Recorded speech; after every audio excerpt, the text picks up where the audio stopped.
कहानी के शुरू में हम हॉकी मैच को होता हुआ देखते हैं। तभी वहाँ पर टीम का कोच ये देखता है कि सामने वाली टीम काफी ज्यादा खराब खेल रही है, इसीलिए अब इस टीम का मुकाबला करने के लिए ये अपनी टीम का एक खिलाड़ी भेजता है जिसका नाम डेरिक था और यही हमारी मूवी का मेन कैरेक्टर भी है। मगर लोग इसको टूथ फेरी कहते थे। इसका नाम टूथ फेरी इसलिए था क्योंकि ये आते ही मैच के दौरान दूसरे टीम के किसी भी खिलाड़ी का दांत तोड़ देता था। अब यहाँ आते ही ये एक खिलाड़ी को ग्लास में मारकर उसका दांत तोड़ देता है और मैच जीत जाता है।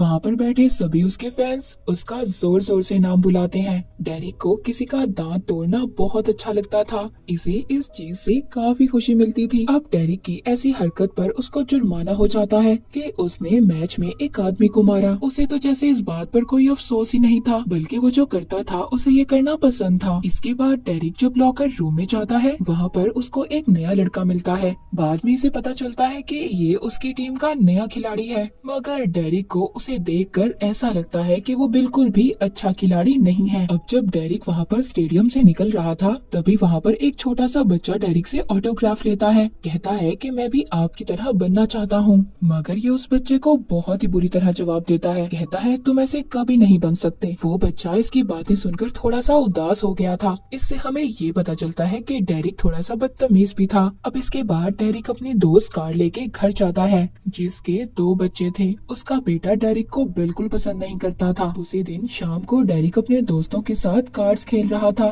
जिसमें वो हार जाता है। उसके सारे पैसे खत्म हो जाते हैं। अब वो पैसे कार्ले की बेटी के तकिए के नीचे से चोरी कर लेता है जो कार्ले ने रखे थे। उसने अपनी बेटी को ये कहा था कि जब तुम्हारा दांत टूट जाएगा तो तुम इसे अपने तकिए के नीचे रखकर सो जाना। टूथ फेरी आकर तुम्हारा दांत ले जाएगी और तुम्हें इनाम में पैसे देगी। मगर अब कार्ले की बेटी जब रात को उठती है तो उसके तकिए के नीचे दांत नहीं था। वो अपनी मॉम से कहती है कि टूथ फेरी मेरा दांत तो ले गई मगर मुझे पैसे नहीं देकर गई। अब कार्ले ये बात समझ गई थी कि जो पैसे इसने रखे थे वो डेरिक ने उठा लिए। इस बात पर वो उसे बहुत डांटती है और कहती है कि तुमने अच्छा नहीं किया।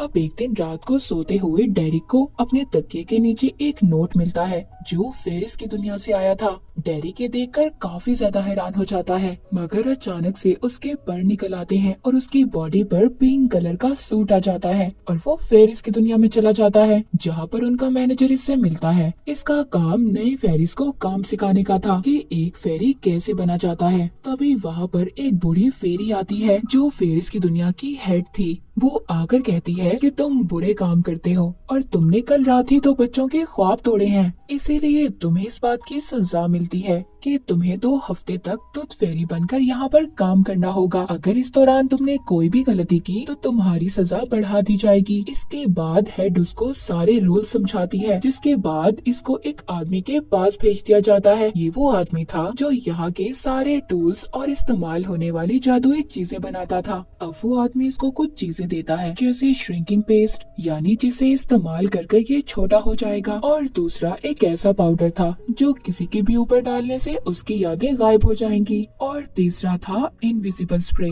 जिससे ये गायब हो सकता था। अब डेरिक को उड़ने की ट्रेनिंग के लिए ले जाया जाता है मगर वो ठीक से उड़ नहीं पाता, जिसके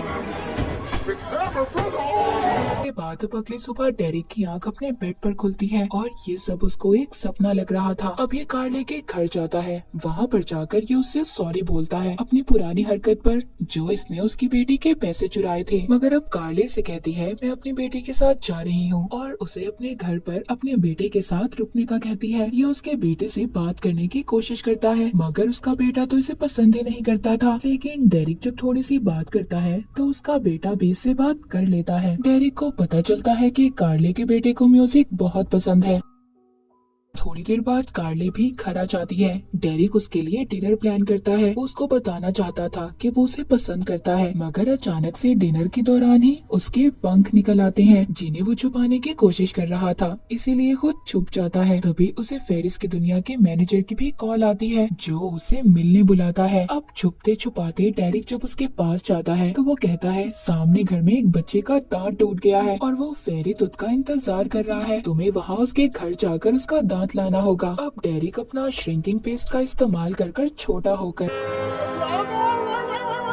उस बच्चे का दांत लेने जाता है। अब वो दांत लेकर जैसे ही वापस आ रहा था तभी वो बच्चे का हाथ लगने की वजह से नीचे गिर जाता है। वो बच्चा भी जाग गया था और डेरिक को देखकर डर जाता है। तभी डेरिक जल्दी से कार्ले के घर जाकर छुप गया था। अब अगले दिन डेरिक अपना मैच खेलने जाता है। जब वो मैच खेल रहा था मैच के आखिरी मिनट में उसको फेरिस की दुनिया से काम मिल जाता है जो उसे लाजमी करना था। अब इस वजह से उसका ध्यान मैच से हट जाता है और उसकी टीम हार जाती है। टीम के खिलाड़ी इस बात से काफी ज्यादा नाराज थे पर वो किसी की नहीं सुनता और वॉशरूम में जाकर छुप जाता है जहाँ पर उसके पर निकल आए थे। सभी खिलाड़ी उसे बाहर आने का कहते हैं मगर वो श्रिंकिंग पेस्ट खाकर फ्लश के रास्ते से स्टेडियम से बाहर आ गया था जहाँ पर उसको मैनेजर मिलता है जो उसे काम बताता है कि बच्चे के घर जाओ और उसका दांत लेकर आओ। पर अब वो उस बच्चे के घर जाकर सब घर वालों को बेहोश कर देता है और बच्चे का दांत लेकर फेरिस की हेड को दे देता है। लेकिन अभी भी इसका काम पूरा नहीं हुआ था क्योंकि ये गलत तरीके से बच्चे का दांत लाया था। फेरिस की हेड उसको इस बार बहुत डांट कर कहती है अब अगली बार तुम्हें जो भी काम दिया जाएगा तुम इसको ईमानदारी से करोगे। अब वो उसे एक और बच्चे के बारे में बताती है मगर वो बच्चा अभी तक सोया नहीं था जिसका इसको दांत लाना था। अब ये मैनेजर के पास बैठकर इंतजार करने लगता है। मैनेजर वहाँ पर सब टूथ फेरीज को देख रहा था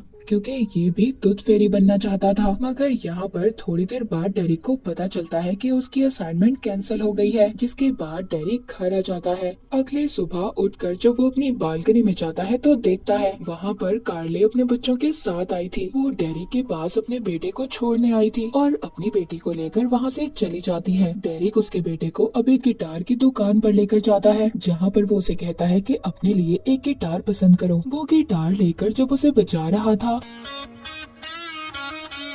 तभी वहाँ पर एक लड़की आती है जिसको उसकी धुन अच्छी लग रही थी। तभी उधर एक और लड़का आकर उसे तंग करने लगता है मगर डेरिक उसको डांट कर वहाँ से भगा देता है। कार्ले के बेटे को भी सब अच्छा लग रहा था इसीलिए उसकी और डेरिक की दोस्ती हो जाती है। शाम को कार्ले जब घर आती है तो सबको खाना खाने का कहती है पर उसी वक्त डेरिक को फेरिस की दुनिया से काम का मैसेज आ जाता है और वो सबको अपने घर से जाने का कहता है। कार्ले डेरिक के इस रवैये से काफी हैरान थी। अब वो टूथ फेरी बनकर मैनेजर के पास जाता है जो उसे इस बार अपने ऊपर इनविजिबल स्प्रे के इस्तेमाल का कहता है। अब जब वो बच्चे के घर जाकर उसका दांत लेने जाता है अपने ऊपर स्प्रे कर तभी वो एक टेबल से टकरा जाता है। सब घर वाले डर गए थे। उन्हें ऐसा लग रहा था कि उनके घर में कोई भूत आ गया है। उनका डॉग भी डेरिक को देख लेता है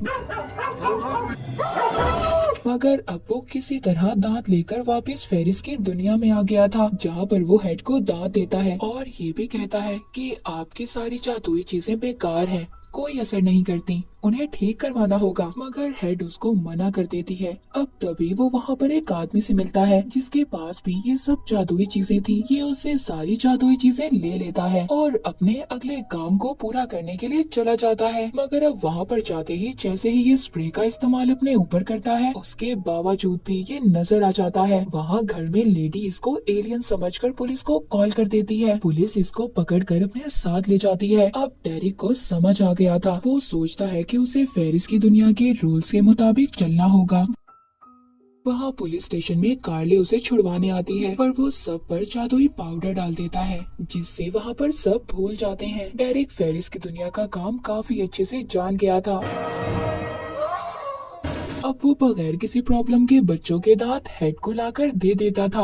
वहाँ का मैनेजर उससे पूछता है कि तुम्हें ये काम कर कैसा लग रहा है। डेरिक उसे कहता है अगर तुम चाहो तो तुम भी टूथ फेरी बन सकते हो। मैनेजर को प्रैक्टिस करवाने अपने साथ ले जाता है जहाँ पर वो खुद भी मैच की प्रैक्टिस करता है और कार्ले के बेटे को भी गिटार बजाना सिखाता है। अगले दिन डेरिक का मैच था जहाँ पर वो बिल्कुल भी अच्छा नहीं खेल रहा था। कोच उसे बहुत डांटते हैं जिस पर वो काफी ज्यादा परेशान हो जाता है। अब जब वो परेशान था और अपने घर वापस आ गया था तभी वहाँ पर कार्ले अपने बच्चों के साथ आ जाती है। उसका बेटा उसे कहता है मुझे प्रैक्टिस करवाओ। अब क्योंकि डेरिक बहुत ज्यादा परेशान था और गुस्से में भी था वो अपनी परेशानी में कह देता है तुम बिल्कुल भी अच्छा गिटार नहीं बजाते। इस बात पर कार्ले के बेटे को गुस्सा आ गया था और वो अपना गिटार भी तोड़ देता है। कार्ले भी इस बात पर उस पर बहुत गुस्सा करती है जिसके बाद डेरिक के घर पर उसका मैनेजर आता है, उसे पार्टी करने का कहता है। अब उसका मूड तो पहले ही खराब था, वो सारा सारा गुस्सा मैनेजर पर निकाल देता है। अगले दिन जब उसका मैच था तो वो वहाँ पर मैनेजर भी था जो सिर्फ डेरिक को नजर आ रहा था। डेरिक अपना मैच पूरे ध्यान से खेलता है और इस बार वो काफी अच्छा स्कोर भी करता है और जीत जाता है। सब लोग बहुत ज्यादा खुश थे। अब तभी उधर मैनेजर बताता है अगली असाइनमेंट तुम्हारी कार्ले के घर की है, जहाँ पर जाकर तुम्हें उसकी बेटी का दांत लाना होगा।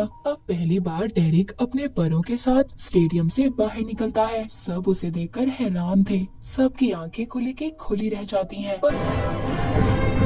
पर मैनेजर वहाँ पर सब पर पाउडर फेंक देता है, जिससे सब लोग वहाँ पर ये सब कुछ भूल जाते हैं। अब जब डेरिक कार्ले की बेटी के पास जाता है तो उसे बता देता है कि वो ही टूथ फेरी है, मगर ये उसका सीक्रेट है। ये सुनकर कार्ले की बेटी काफी खुश थी। अब वो उसके बेटे के पास भी जाता है, जहाँ जाकर वो उससे माफी मांगता है और जादू से उसका गिटार भी जोड़ देता है, जिससे वो काफी खुश हो गया था। जब कार्ले ये देखती है तो उसे ऐसा लग रहा था कि डेरिक बच्चों को खुश करने के लिए ये सब कर रहा है। जिसके बाद डेरिक कार्ले के बेटे को हवा में उड़ाकर उसके शो में टाइम पर पहुंचा देता है, मगर उसको नीचे उतारते ही पाउडर फेंककर उसे सब भुला देता है। अब जब वो दांत लेकर फेरिस की दुनिया में जाता है तो वहाँ पर हेड भी उससे खुश थी, उसकी सजा को माफ कर देती है और अब उसकी यादों को भी मिटाकर मैनेजर को डेरिक की जगह पर टूथ फेरी बना देती है। मूवी के आखिर में डेरिक कार्ले के पास जाता है, जहाँ वो अपने बेटे के शो में बैठी थी। ये उसे बता देता है कि वो कार्ले को पसंद करता है। वो भी इसे हाँ कर देती है। आखिरी सीन में डेरिक को मैच खेलते दिखाया जाता है। वो आदमी जो फेरिस की दुनिया में जादुई चीजें बनाता था और फेरिस की हेड आम इंसान बनकर उसका मैच देखने आते हैं, मगर ये उन्हें नहीं पहचान पाता क्योंकि हेड ने उसकी सारी यादों को मिटा दिया था। अब ये उसकी मदद करते हैं और इसी के साथ ये मूवी यहीं पर खत्म हो जाती है।